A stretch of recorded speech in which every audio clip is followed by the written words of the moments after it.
Obito की भटकती हुई आत्मा हरे भरे जंगलों के बीचों बीच बसा था एक छोटा सा गांव जिसे लोग प्यार से हिडन लीफ विलेज कहते थे। ये गांव किसी जन्नत से कम नहीं लगता था। हर सुबह पक्षियों की चहचहाहट, चारों तरफ लोगों की मुस्कानें और बच्चों की किलकारियां इस गांव को और भी खूबसूरत बना देती थी। लेकिन जितना शांत और सुंदर ये गांव दिखता था उतना था नहीं। इस गांव के एक कोने में एक पत्थर का बना हुआ पुराना ब्रिज था। दिन के समय लोग वहाँ से आराम से गुजरते थे, लेकिन रात होते ही वहाँ इंसान का कोई नामो निशान नहीं दिखता था। गांव के लोग तो उस पुल की ओर देखने से भी डरते थे। कहते हैं सालों पहले उस ब्रिज पर रेन नाम की एक लड़की ने अपनी जान दे दी थी। उस रेन को ओबिटो नाम का एक लड़का बेहद चाहता था। रेन की मौत ओबिटो से बर्दाश्त नहीं हुई और उसने भी उसी ब्रिज पर खुद को आग लगा ली और वहीं अपनी जान दे दी। तब से कहा जाता है कि वहाँ एक आत्मा भटकती है। किसकी आत्मा ये कोई नहीं जानता, क्योंकि जिसने भी उसे देखा वो जिंदा नहीं बचा। गाँव में, खेतों में, स्कूल में और हर कोने में बस इसी भूतिया पुल की बातें होती थी। यहाँ तक कि स्कूल में टीचर भी बच्चों को उसी पुल की डरावनी कहानियां सुनाते थे। ये कहानियां सुनकर स्कूल के लगभग सारे बच्चों की फट के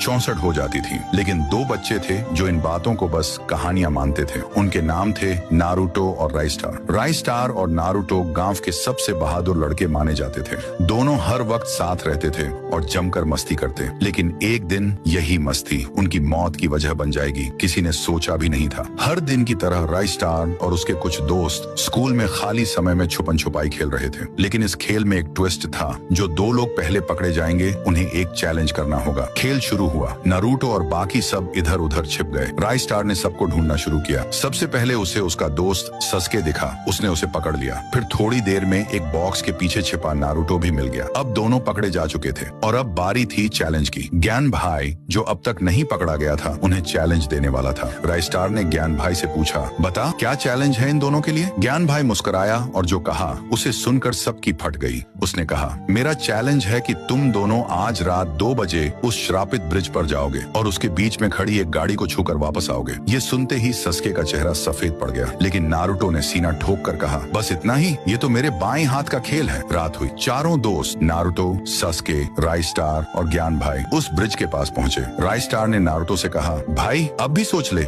नारुतो मुस्कुराया, तू टेंशन मत ले। और फिर वो दोनों पुल के अंदर चले गए। धीरे धीरे चलते हुए नारुतो और सास्के ब्रिज के बीचों बीच पहुंचे। वहां उन्हें वही गाड़ी दिखी जिसे छूकर लौटना था। जैसे ही दोनों ने गाड़ी को टच करने की कोशिश की, गाड़ी अचानक आगे बढ़ गई जैसे कोई जिंदा चीज हो। नारुतो और सास्के दोनों को लगा ये उनका वहम है। तभी गाड़ी से एक डरावनी हंसी की आवाज आई और फिर उस गाड़ी ने अपना रूप बदला। वो बन गई एक भटकती आत्मा और वो आत्मा किसी और की नहीं थी, वो थी ओबिटो की आत्मा।